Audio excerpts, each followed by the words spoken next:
여러분, 오늘 이 누가복음 본문을 중심으로 베들레헴의 목자들이라는 제목으로 하나님의 은혜를 잠시 나누고자 합니다. 오늘은 정말 기쁨의 성탄이죠. 우리가 꼭 기억하고 우리가 지켜야 되는 절기이기도 합니다. 오늘날에야 성탄절이다, 메리 크리스마스, 그리고 또 믿지 않는 사람들도 연말이다, 해피 할러데이다, 이렇게 들뜬 마음으로, 그런데 뉴스를 보면은 너무나 차분한 연말이고 성탄 특수가 없어졌다, 이런 분들의 아우성 소리도 들리기도 합니다. 여하튼지 간에 조금은 그래도 들뜬 분위기에 연말과 성탄의 시즌일 겁니다. 그리고 전 세계 어떤 사람들도 이 12월 25일 성탄절을 모르는 사람은 없을 거예요. 다 뉴스로도 보도되고 성탄절입니다 라고 이야기하기 때문에 그렇습니다. 그러나 2000여 년 전에 우리 아기 예수님께서 베들레헴에 탄생하실 때의 상황은 전혀 180도 다른 상황이었습니다. 당시는 유대라는 나라의 어떤 존방이 사실은 로마 제국에 달려 있었고 로마의 식민지의 상황이었고 유대인들은 자유를 박탈당하고 굉장히 어려운 그런 정치적 상황에 직면해서 살아가야 되는 그런 존재였죠. 그래서 우리가 잘 알다시피 요셉과 마리아도 나사렛에서 그렇게 생활을 하는 사람들이었지만 요셉이 다윗의 후손이었기 때문에 로마 황제의 명령에 의해서 유대 땅 베들레헴에 가서 이제 호적 조사를 해야 되는 그런 상황 아니었습니까? 그래서 예수님의 어머니인 마리아는 예수님을 잉태하고 성령으로 잉태하고 배가 부르고 그리고 이제는 출산이 임박한 때였지만 여러분 생각해 보세요. 출산이 임박했는데 유대 땅 베들레헴으로 호적 조사를 하러 가야 되는 상황이었어요. 그러니 이게 무슨 자유로운 상황입니까? 자유민주주의를 이야기할 수 있는 그런 상황입니까? 전혀 그러지 않아요.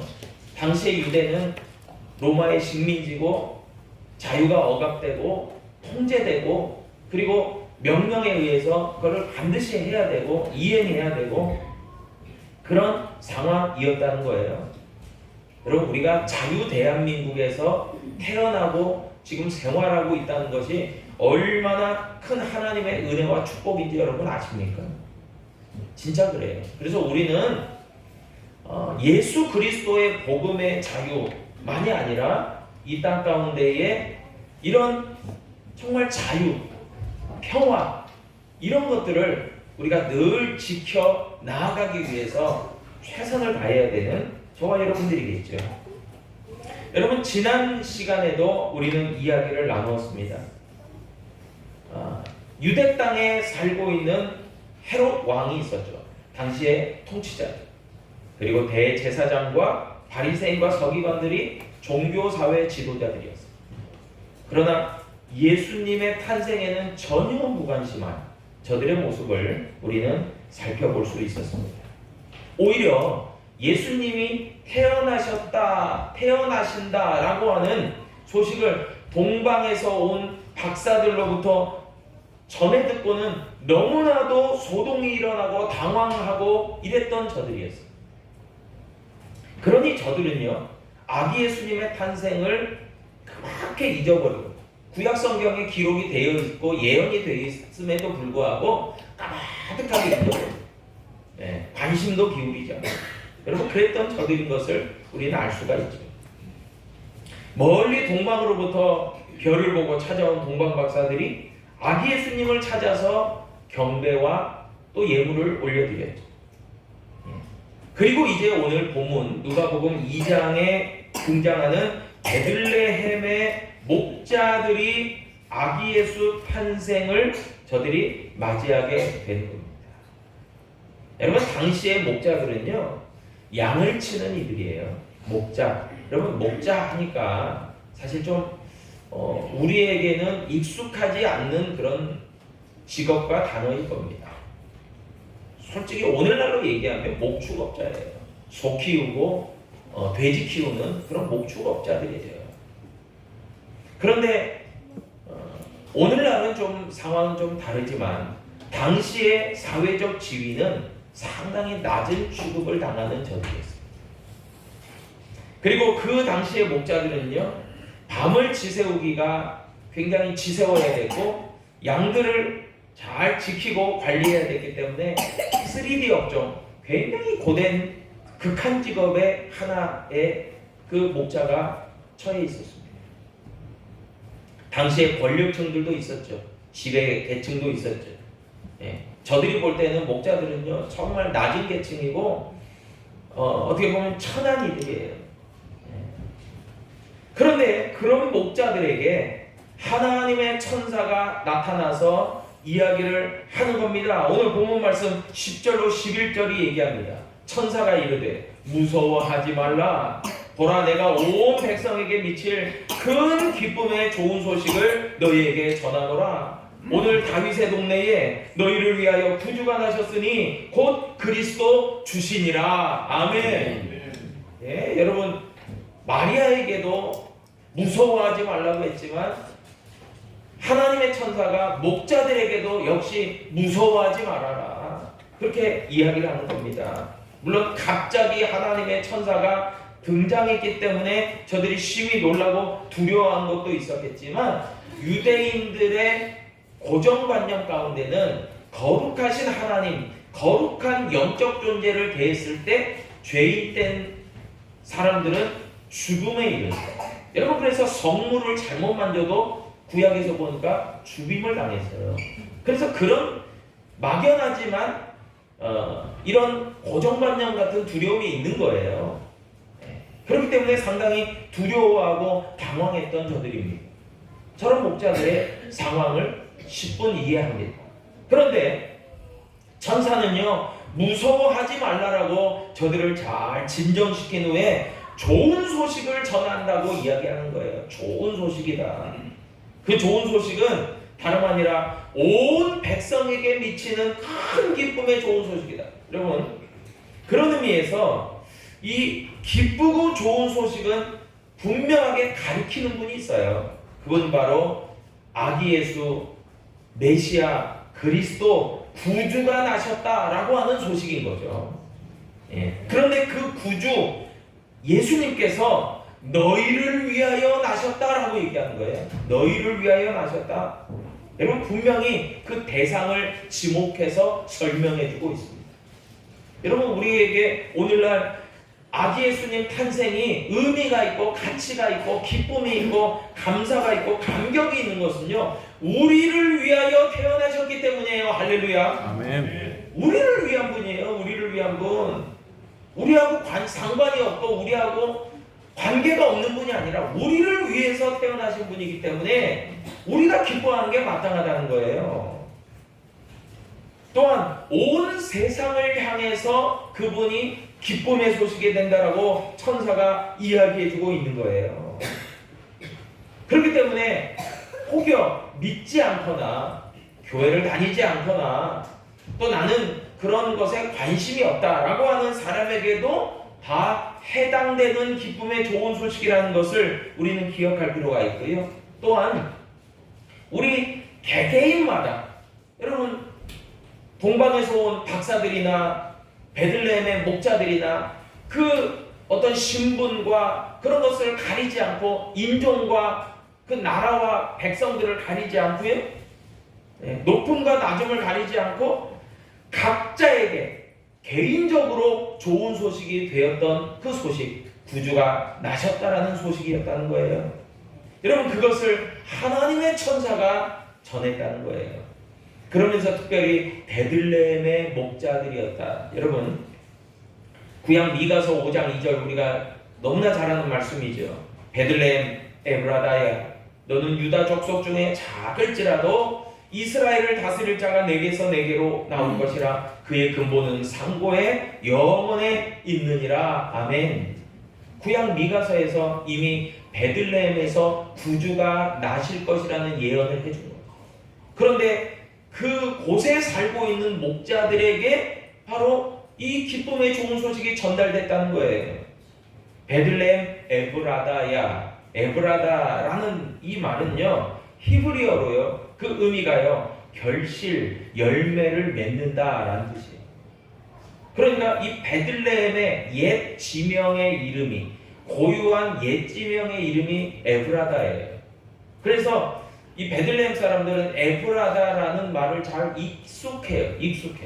제가 어렸을 때 제 고향이 전라북도 전주인데, 전주에서 태어나고 초중고를 다 거기서 나왔는데, 전주 옆에 바로 옆에 인근에 익산이 있습니다. 지금은 익산인데요, 제가 어렸을 때는 이리라고 불렀어요. 이리시라고 불렀어요. 그런데 사실 뭐 저는 어릴 때부터 이리라고 들었어요. 굉장히 이리시가 되게 익숙해요. 그런데 어느 날 이게 바뀌더라고요. 이름이 익산시로. 그래서 이리라는 것은 일제 시대 때 이렇게 일본 사람들이 이렇게 부른 지명이고, 원래 고유의 지명은 익산이니까 익산이라는 이름을 부활시켜서 익산으로 바꾸자 해서 지금 익산시예요. 그렇게 한 것처럼 베들레헴의 원래 지명은 에브라다입니다. 그래서 베들레헴 사람들은요, 에브라다는 너무 익숙한 단어예요. 익숙한 말이에요. 나 에브라다 사람이야. 이 베들레헴 사람들의 익숙한 지명이었어요. 그런데 그렇기 때문에 미가 선지자도 베들레헴 에브라다야 라고 이렇게 지칭한 것이죠. 여러분, 이처럼요, 이 베들레헴 땅에서 아기 예수님이 탄생하신다라고 하는 예언이요, 마침내 아기 예수 탄생의 즈음에서 이루어지게 되었다는 거예요. 그리고 수많은 천군과 천사, 여러분 생각해 보세요. 천군이 뭡니까? 하늘의 군대 아니에요? 하늘의 군대. 여러분 오늘 본문에도 보니까요, 아기 예수 탄생하실 때 13절에 보니까요, 호련히 수많은 천군이 그 천사와 함께 하나님을 찬송하여 이르되, 여러분 수많은 하나님의 군대, 하나님의 그 군사들이요, 하나님의 천사들과 더불어서 찬양을 올려드리는데, 그 찬양의 가사가 14절이에요. 누가복음 2장 14절. 지극히 높은 곳에서는 하나님께 영광, 땅에서는 하나님이 기뻐하시는 사람들 중에 평화로다. 아멘. 이게 그들의 노래 가사예요. 찬양의 가사예요. 여러분 이것을 놓고 보면요, 예수님께서는 분명하게 이 땅 가운데 오셔서 하나님의 평화를 이루기 위해서 오셨다는 것을 분명히 해주고 있어요. 예수님은 이 땅에 하나님의 평화를 이루시는 분이다 라는 거죠. 에베소서 2장 14절에 보니까요, 그는 우리의 화평이신지라 둘로 하나를 만드사 원수된 것 곧 중간에 막힌 담을 자기 육체로 허시고 라고 얘기해요. 예수님을 가리켜서 그분은 우리의 화평이다, 평화다. 요한복음 14장 27절에도 말씀합니다. 평안을 너희에게 끼치노니 곧 나의 평안을 너희에게 주노라. 내가 너희에게 주는 것은 세상이 주는 것과 같지 아니하리니 너희는 마음에 근심하지도 말고 두려워하지도 말라. 아멘. 예수님은 우리의 평화예요. 하나님과 우리의 사이를 막혔던 그 담을 허무는 하나님의 평화인 줄로 믿으시길 바랍니다. 그래서 예수님은 평화의 왕으로 오셨어요. 하나님의 놀라우신 구원과 이 땅 가운데 평화를 주시기 위해서 오신 평화의 임금으로 우리 가운데 오셨다라는 거예요. 그렇게 아기 예수님이 평화의 메시지를 가지고 이 땅에 오셨는데, 누가복음 2장 오늘 본문 말씀 15절로 17절에 보니까요, 다음과 같이 말합니다. 이제 구원의 큰 기쁨의 좋은 소식, 평화의 복음을 베들레헴 목자들에게 전했던, 그리고 하나의 천군과 천사들이 찬양을 올려드린 다음에 천사들이 떠나 하늘로 올라가니, 그렇습니다. 자기의 사명을 다 하고 이제 하늘로 올리고 가는 거죠. 목자가 서로 말하는 거예요. 이제 너무나도 무서웠지만, 당황스러웠지만, 너무나 큰 놀라운 영광, 하나님의 영광을 맛본 저들이 서로 말하면서 뭐라고 이야기했냐면, 이제 베들레헴으로 가서, 아마도 이렇게 이야기하는 거 보니까 저들은 목초지가 베들레헴 그 인근 그 외곽이었던 것을 우리는 짐작할 수 있어요. 그렇죠. 목자들은 목초지를 따라서 양떼들을 몰고 인도하고 다니기 때문에 아마도 베들레헴에서 가까운 어떤 목초지에서 양떼들을 돌보고 있었다라고 추측할 수 있습니다. 그래서 저들은 베들레헴으로 가서 주께서 우리에게 알리신 바 이 이루어진 일을 보자, 그렇게 하는 거예요. 그러니까 아기 예수님의 탄생을 우리가 바라보자, 거기서 가보자, 그렇게 하는 거죠. 그래서 빨리 가서 마리아와 요셉과 구유의 노인 아기를 찾아서 보고 천사가 자기들에게 이 아기에 대하여 말한 것을 전하였다라고 이야기해주고 있습니다. 여러분, 천사에게서 전하여 들은 그 기쁨의 좋은 소식, 구주가 나섰다, 구주가 너희를 위하여 태어나셨다, 베들레헴 목자들 너희들을 위해서도 태어나셨다, 그분은 평화의 왕이다, 임금이다, 그렇게 얘기할 때 그분을 찾아가 보자 한 거예요. 가서 만나 뵙자라고 한 겁니다. 여러분, 베들레헴에서 이렇게 아기 예수님은 탄생하셨어요. 그래서 누가복음 2장 11절은 분명히 이야기하죠. 오늘 다윗의 동네에 너희를 위하여 구주가 나셨으니 곧 그리스도 주시니라 라고 말해요. 여러분, 우리가 이제 살고 있는 그 생활의 터전인 분명히 다윗의 동네였던 베들레헴, 여기에 구주가 나셨구나, 그분이 그리스도시구나 라고 다른 이들에게도 전하게 되었다는 거예요. 여러분, 그래서 우리는 여기서요 중요한 것들을 깨닫게 됩니다. 하나님의 천사로부터 하나님의 메시지를 들었잖아요. 저들은 그것을 들었을 때 놀라워하고 또 때로는 믿게 하지 않을 수 있었어요. 그럼에도 불구하고 저들은 하나님의 영광과 임재를 경험했어요. 그런 저들이요 다시금 다짐하고 우리가 아기 예수님께 찾아가 보자, 가보자. 마치 예수님의 제자들 가운데서 제자 안드레가 그의 형제 베드로에게 와 봐라, 와 보자, 가보자 했던 것처럼 그렇게 저들이 같이 가게 된 거예요. 그리고 난 다음에는 뭐예요? 그 현장을 목격하고 경험하고 난 다음에는 저들에게 이게 간증거리예요. 그렇다고 하면 저들이 그 기쁜 소식들을 가지고 다른 이들에게 뭐 했다는 거예요? 전하였다라는 거예요. 여러분, 이게 굉장히 중요한 원리입니다. 하나님의 복음을 들었다면, 경험했다면 전하는 것, 이거는 마땅한 것이라는 거죠. 여러분, 그렇게 18절에도 보니까요, 듣는 자가 다 목자들이 그들에게 말한 것들을 놀랍게 여기되 라고 얘기해요. 목자들은요 자신들의 사명을 깨닫게 되었어요.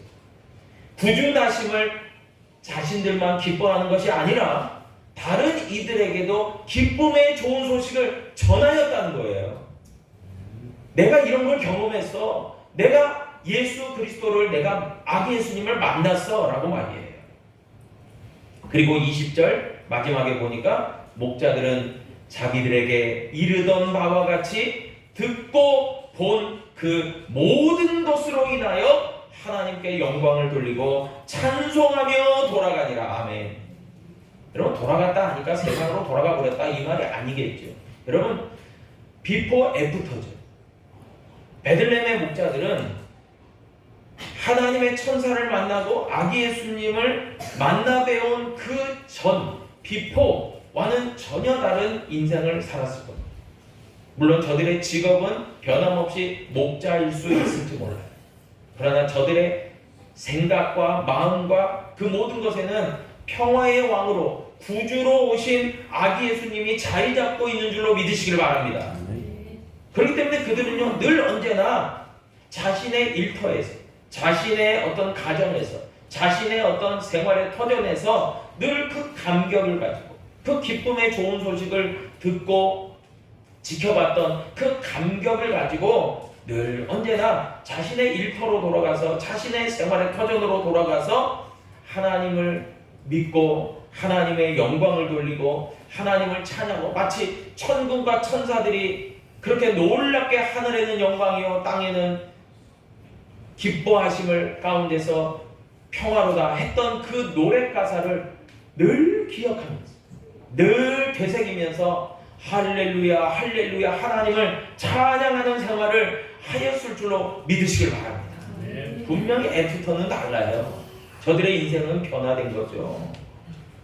그렇기 때문에요, 저와 여러분들에게도 이 성탄은요, 매년 연말에 돌아오는 어떤 기념일, 절기 그 이상 이하의 의미도 아니다라는 것이 아니라요, 아기 예수 탄생의 소식은 나를 위한 기쁨의 소식, 아멘. 각자를 위한 기쁨의 소식이기도 하나, 내가 개인적으로 그 기쁨의 소식을 베들레헴의 목자들처럼 내가 받은 사람이다라는 믿음의 확신이 있기를 축복합니다. 아멘. 그렇다면 그 기쁨의 확신, 그 감격을요, 날마다의 삶 가운데서 하나님을 찬양하고 하나님께 영광 돌리고 그 기쁨의 구원의 기쁨의 소식, 예수 그리스도가 나셨다라고 하는 기쁨의 소식을 늘 삶 가운데서 또 생활 가운데서 증거할 수 있는 그런 복음의 사명자들 다 될 수 있기를 다시 한번 주님의 이름으로 축복합니다. 아멘.